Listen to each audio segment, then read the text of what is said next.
learn the latest player exit news involving Billy Gilmour, Trevor Chalobah, Emerson, plus more. We have updates on Aubameyang as a bid has finally been made, as well as some very interesting reports surrounding Casemiro, even though we know that currently Man United are doing the most to try and sign him right now. So a ton of things to break down and discuss. Hope you guys enjoy it. Before we get into anything, let me get one big plug out of the way first. Today's video is brought to you by friends of the channel in OneFootball. OneFootball is the app for every football fan to have, especially during the start of the season. And with the OneFootball app, we can get an up-to-date understanding of the latest, biggest stories being dropped at this point in time. Of course, for today being dominated with Man United and Casemiro links. But on top of that, of course, though, you guys, with our upcoming game later against Leeds at 2 PM this Sunday, it's a good way to stay up to date with all the latest pre-match news. For example, I like to use OneFootball to get my match facts, understand what our history's been like against the opponents we're about to play against. And as you guys can see, it's a very extensive list full of lots of interesting match details to give us a better understanding of how our game could go against Leeds. But of course, it's a very handy, useful feature. All the kickoff information here, as well as our position in the league table as well too. And that's just a small fraction of the things that you can do using OneFootball. So if you guys try it out for yourselves, it's free, and you'll find a link below in the description. Now we start with things, and let's discuss Billy Gilmour, as it does seem like Billy Gilmour is now surpassed requirements at Chelsea Football Club, especially after he was not awarded a squad number place for this season. And when you're not getting squad numbers for the new season, that all but seals your fate. It seems like Brighton are very willing now to sign Gilmour on a permanent deal, and I think in terms of Gilmour's style, Graham Potter as the manager of Brighton, that possession style football they play, I mean, last season we can attest to just how good Brighton are. They gave us very difficult games, of course, and we weren't able to beat them at all. So I do think that with a manager and coach that will have a lot more willingness now to play and use you based on your potential, based on how you play, this could be an amazing environment for you to, join a very interesting project at Brighton, where they are signing young players that are not being looked at and taking their game to the next level. For me though, I think ever since Tuchel came over, I've always just had this personal feeling that he's never really rated him as highly.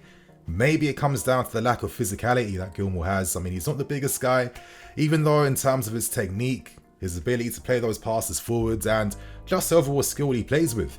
It's a bit of a shame that it was never really tested that much by Gilmour. We can't forget that when Lampard first introduced him from our academy straight into the first team, some of the performances he put in against Liverpool in big games, as well as how he performed during the Euros as well too. At 21 years old, the guy has 16 caps, so he is a massive talent with big potential, and it's a bit of a shame that he's maybe discarded is the wrong words, but hasn't been able to find a place in this current team, especially considering that he would have been a great understudy to Jorginho. But regardless though, if you're not wanted, don't waste your time. Brighton have an amazing opportunity, and I just hope we have a fair valuation of the player's head. For me, I wouldn't mind it being something that involves a lot of add-ons and bonuses, as Gilmour, achieves his potential at Brighton. But good luck to him, and it's a bit of a shame how all that great hope and promise he showed kind of just went nowhere. And yeah, I think it's best for him to move on. So now we move on to the latest developments surrounding Aubameyang, and finally, it has been confirmed a bid has been placed, which should be satisfying Barcelona. Now, this bid is between 23 to 24 million pounds, and that kind of far exceeds the original valuation of 21 million that we discussed in a few videos back. But still, Tuchel wants his man. Bowley has given permission to Tuchel to get any players he wants for this season, and it does seem like there could be a base fee of around 40 million up front, plus add-ons on top to take this deal over the line. Now, as reported by Fabrizio Romano, it seems like the final discussions left now will focus on meeting the player's personal terms and length of contract with salary too. But let's see what happens with that one. Of course, Aubameyang at 33 years old, I'm not expecting the guy to be getting any 6-year contracts, but considering the attacking talent that wants to leave, watch yesterday's video to get the full context behind my opinions on why maybe so many players have kind of struggled and suffered under Tuchel. And it does seem like there will be final talks between Aubameyang and Barcelona before he decides to take the plunge and sign for us. And yes, it was quite interesting because we found out that Man United showed late interest to try and sign him too, with him just saying categorically that he's not interested, and if he was to leave, he'd only sign for a CL standard club. Now realistically, I feel like Aubameyang will be sacrificed, even though Xavi wants the player to remain. And we know that for Barcelona to be able to take advantage of all the big cash flow they have right now, to be able to invest more into their squad, they need to free up their wage bill. So it means that certain players, that even the both of them, would have to be sacrificed. And I'll be very interested to see how he will play under Thomas Tuchel potentially for this season. Of course, in terms of his movement, he's a very, movement style forward. He does rely upon a lot of quick service as well too. And at times, especially against teams that sit back and park the bus, we have shown that we can struggle to find our number 9s and really integrate them in the game. And for me, when a host of different number 9s over the past few seasons have kind of struggled as well too, let's hope that Aubameyang and that knowledge of working under Tuchel, that movement in behind, he will add something to this team. I don't think he will necessarily sign as a first team player. He'll still have to compete for his spot. For me, Havertz, Mount, Sterling could be the way to go. Maybe Havertz has more competition now to try and just level up even more and, secure his spot indefinitely. But to have an option like Aubameyang, where realistically you'll use him quite a lot, knowing that you can use 5 subs as well too. And hopefully maybe we can see some alternations between the formations we used against certain opposition. Aubameyang could be a very interesting buy. I'm not going to sit here and be like, I have got like 1,000,000% confidence that he'll smack it and bang and get us the goals we need, and he is the missing piece in our team. But to be frank, I just have an open mind and I'm willing to see what happens. I understand why we have to spend the money for him. I know why we need to have him too. And if we can have like some short-term quality, at least for now, knowing that maybe in the next windows we can make big moves to sign big attacking players, then for me, in the context of this window, it does make sense. So now let's move on to one of the interesting stories I wrote today, and that involves our interest in Casemiro. Now this report came from Graham Bailey of 90min. I'm going to give you guys my initial hunches right now, but normally in this sport, agents feed journalists. That's how it works. Sometimes journalists might not get the right information because, agents, their clients, and actual clubs as well too, have their own reasons behind why certain information needs to come out. And in the context of just how advanced our Man United are to sign Casemiro, is this like an obstacle there to really force United to pay the money that Real Madrid want to offer Casemiro better wages as well too? I think so. But on one hand, I think there's still some interesting conversations that could be had around this interest, because again, that is my hunch, but that might not be categorically 100% what's happening. So let's explore some of the possibilities. Now, from Madrid's perspective, they still have to abide to the wage structure laws in La Liga, and knowing the fact that they have players like Tchouameni, who signed for 100 million euros, and Valverde, who could leave that right wing spot and be dropped in a more DM role, I guess they could afford to allow him to leave, knowing that they could earn between 51 to 60 million. United currently have this scattergun approach because they need to reinvest into the team. Ten Hag is struggling out here and he needs better players suited to his style of football.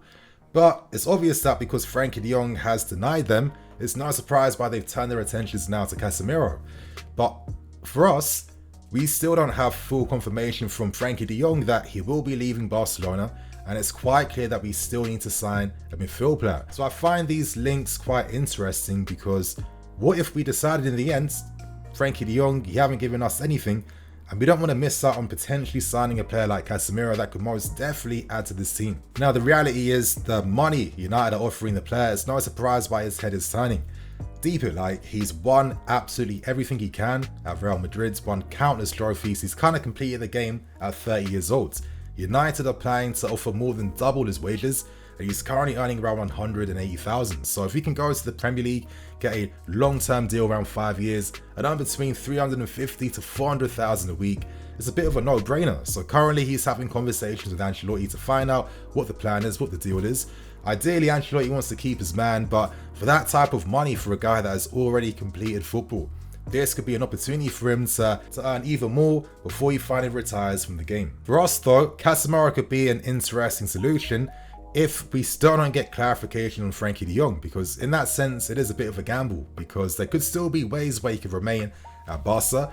And again, if we were to potentially mess out on Casemiro, who could provide a lot of interesting solutions for this team.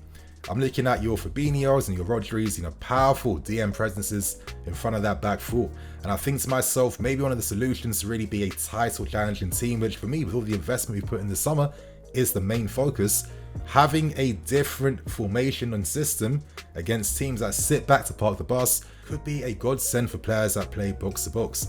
I'm looking at someone in particular like Conor Gallagher. Tuchel said post-match that maybe Conor's form hasn't necessarily been as great currently, and it makes sense. I mean, when we saw him play against Arsenal in the pre-season friendly, he was playing in a midfield too, and Gallagher has offensive instincts. He wants to affect the game in both halves. He wants to get inside the box to score goals. That is how he plays his best football. But in this current system, he'll never really get that license really to play to his maximum best. So it means that we see different things in his games, which is not at the level compared to your Jorginhos, Covers, Kantes, etc., who are, a lot more defensive and a lot better on the ball that way. Gallagher could really explode and be something interesting for us if he was used as a box-to-box mid, alongside your Mounts, alongside your Rubens, etc. And I think Tuchel, for me, has consistently been a manager throughout his entire career who relies upon using different formations throughout a season. It's only been with us currently where we've seen maybe more limits in terms of the different styles and formations Tuchel is willing to use. So in that sense, knowing that Casemiro could be that 6 to really elevate the team as well too, could be a smart move to make. Kante is out for a month. Cover keeps picking up knee injuries as well too. For me, it's going to be interesting to see how the story develops, because what if we're forced to make a strong offer and a strong reaction to the news that United now seem to be very close? A lot could happen.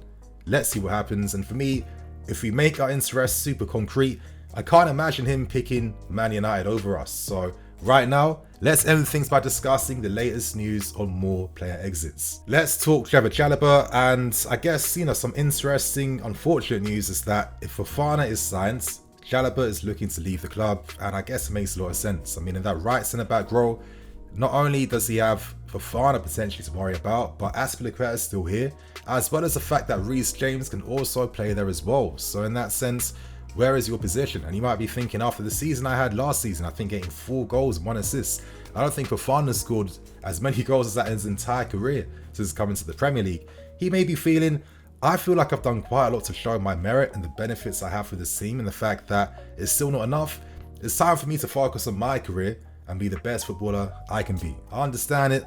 Maybe it's a little bit of a shame, but realistically, last summer as well too, Chalobah only remained because the move for Kunde in the end fell through, and he would have been loaned out already. So I guess maybe Tuchel has always had this impression of him regardless, and with Fofana being here and many other options now available over him, maybe this is something that could happen. I feel like Chalobah showed a lot of his potential. I think he was a player that I never had any expectations for him to be playing first team football for us. I knew that he was great on the ball. Back in the academy, he was a fantastic ball playing defender. And I think last season he demonstrated that potential. Of course, there was times where his youthful inexperience did come through. And for me, a lot of times you'd see those mistakes at the start of the game. But by the time those 90 minutes was over, the guy was a completely different player once that focus kicked in. So I feel like there's certain parts in this game that can definitely improve. They're not technical defaults, they're not like tactical defaults, and they're not defensive defaults. It's just about the application across the entire 90 minutes. And I think that makes him a very interesting talent for many teams in this league. Still though, for me, he's someone that's shown that he can add and grow here, but I guess if you don't have the opportunities, you have to do what's best for you and move on. So talks are he could be made available on loan. Let's see how this story progresses. To end things on Emerson, who knows what's happening, because West Ham have now dropped out of a move to try and sign him. It wasn't down to finances. An offer of 30 million plus 2 million in add-ons was accepted. But it seems like the main issue came from Emerson's agent, who wanted more in agent fees, as well as some of Emerson's wage demands as well too.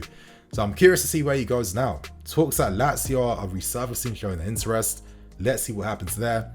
Atalanta won't be signing him. They're close to signing Sopi from Udinese, and that kind of is their left wing back option in the team. So that is the latest on Emerson and the latest on all the news that dropped today. Hope you guys enjoyed. Share your thoughts and opinions. And on that note, I'm EFC. This is BlueLionsTV. I'll catch you guys later with some more videos. Cool.